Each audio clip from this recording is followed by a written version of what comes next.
السلام عليكم ورحمة الله وبركاته، اخواتي حبايبي عاملين ايه؟ انا طلعت كده فجأة اتكلم شوية كده عن قصتي وقصة حياتي، وايه الهدف اللي خلاني ادخل كده في اليوتيوب، وايه السبب، وايه الهدف، وايه الطموح.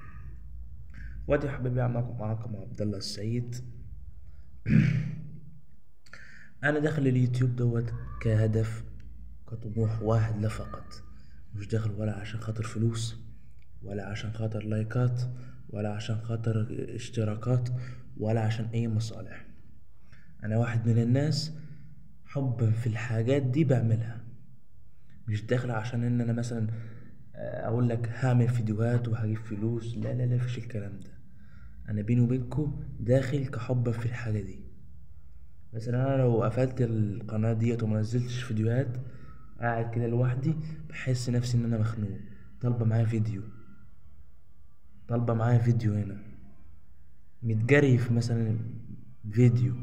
فاهم انت قصدي ازاي؟ ادمنت حاجه اسمها فيديوهات، لان انا كان عندي كذا قناه قبل كده واحبطت فيهم وقفلت القنوات. كنت مستمر، كان عندي قناه قبل كده، كنت بنزل عليها فيديوهات. القناه كنت بقول هنزل الفيديو يجيب لي 50 مشاهده، 100 مشاهده. كنت انزل فيديو هنا واقفل التليفون وانام واصحى الاقي الفيديو جايب لي مشاهدتين، 3 مشاهدات، 5 مشاهدات بالكتير. كنت بزعل، نفسية كانت بتتدمر من جوه، بيني وبينكم يا جدعان. وكنت بقول ربنا يا عم، ربنا ينجحنا، وربنا. ولكن في الاول وفي الاخر كله على الله، وتوكل على الله، ما تحبطش نفسك. انا واحد من الناس بديك نصيحة، انا بقول لك طول بالك. انت لو عايز تنجح او عايز مثلا تنجح في اليوتيوب وتبقى مشهور زي الناس دي، اصبر، صبرك على الله، استمر، كل يوم نزل واصبر. وما تدخلش كهدف انك داخل عشان خاطر فلوس او شهرة او اشتراكات. خلي هدفك كله في حبك في البتاع اللي انت بتعملها دي. تصوير، خلي حبك في التصوير. ما تدخلش، ما تفكرش نفسك انت هتنزل فيديو النهاردة وتصحى بكرة تلاقي الفيديو جايب لك 50 ألف لايك، 50، 100 ألف مشاهدة، 200 ألف سبسكرايب. لا، فيش الكلام ده، مفيش الكلام ده. انت على اقل حاجه، على الاقل تقعد لك يا اسطى شغال. ممكن في واحد هنا اسمه الله يخرب بيته، يخرب بيته عليه يا جدع. في واحد هنا اسمه مش لازم ذكر اسماء يعني. كان بينزل، هو راجل بسم الله ما شاء الله دلوقتي، يعني راجل عنده ملايين من اللايكات ومشهور كبير وانتوا عارفينه، بس مش لازم ذكر اسماء زي ما قلت لكم. الراجل دوت بيتكلم عن قصته. بيقول لك انا كنت منزل فيديو، والفيديو ده مش عارف ايه، وبدأت في القناة واحبطت في القناة. بيقول لك انا انشهرت عندي 38 فيديو. 38 فيديو دول كام شهر؟ عندك 3 شهور الا 3 شهور، 3 شهور الا 27 يوم او حاجة زي كده، يعني 3 شهور بالظبط. اشتغل وقال لك نجحت في 100 سبسكرايب. فما تحاولش انك انت مثلا تدخل مره واحده انا هدخل بين الحيتان دي كلها. يا اسطى لا، يا اسطى مفيش الكلام ده. انت عشان تدخل في المجال دوت هيطلع عين امك، زي ما انا طلع عين امي هيطلع عين امك يا اسطى.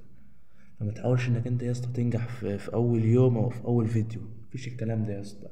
انا واحد من الناس، اقسم برب العزه، اقسم برب العزه، رنجلايت، تليفون مدمر الدنيا على ايه مش عارف. انا كنت واحد من الناس، الفلوس اللي كنت بحطها دي في اليوتيوب زماني فاتح مشروع ومفيش حد زيي. بس كحب في الحاجة دي لازم، غاوي أنا الحاجة دي.